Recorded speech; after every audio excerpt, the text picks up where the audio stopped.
Bonjour et bienvenue dans votre revue de presse de ce mercredi 25 mars 2020. Les quotidiens de ce mercredi constatent une véritable union sacrée de la classe politique sénégalaise dans le combat contre le Covid-19, au lendemain des audiences accordées à différents leaders de l'opposition par le président Macky Sall. Le Soleil souligne que le chef de l'État, Macky Sall, a reçu en audience mardi une quinzaine de leaders de l'opposition parlementaire, lesquels ont tous salué les mesures prises et promis de s'investir pour ensemble faire face à la pandémie. C'est l'union sacrée de la lutte contre le coronavirus, se félicite le journal, annonçant que d'autres leaders politiques seront également reçus par le président Sall. Le virus terrasse les oppositions, ironise Walf Quotidien, qui relève notamment qu'Ousmane Sonko de Pastef, Idrissa Seck de Rewmi et Malick Gakou du Grand Parti adhèrent au combat. Sud Quotidien parle pour sa part de consensus Covid-19 à propos de l'issue de ces consultations engagées par le chef de l'État.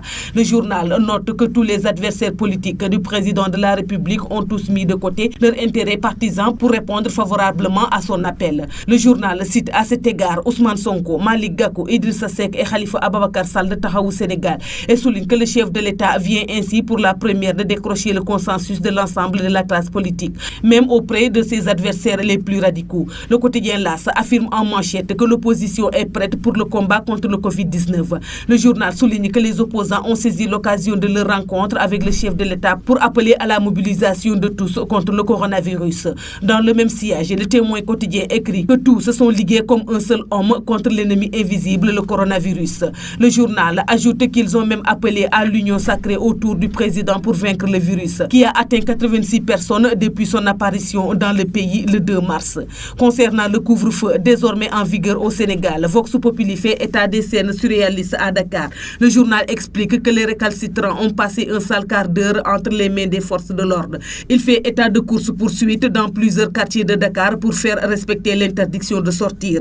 L'Observateur s'intéresse, lui, au financement du fonds de riposte et de solidarité contre les effets du Covid-19. Force Covid-19, Macky, les secrets de sa niche à 1000 milliards de francs CFA, à titre le journal. D'après le quotidien du groupe Futur Média, GFM, dans la guerre déclenchée par le Sénégal contre le coronavirus, l'on ne lessine pas sur les moyens. Le président ne soucie plus du cadrage budgétaire. Il n'est soumis qu'à la seule opportunité de la dépense. Le quotidien Enquête, quant à lui, est préoccupé par l'équation de la répartition de ce fonds de 1000 milliards. Mais il se soucie de cette répartition. Le journal n'en trouve pas moins qu'il constitue une urbaine pour une économie inquiète. Et enfin, le quotidien se fait l'écho de la mesure prise par le khalife général des Mourides de fermer les mosquées à Touba. Selon le journal, les fidèles sont invités à effectuer les 5 prières quotidiennes chez eux. C'est tout pour la revue de presse de ce jour. Merci de nous avoir écoutés. Au revoir.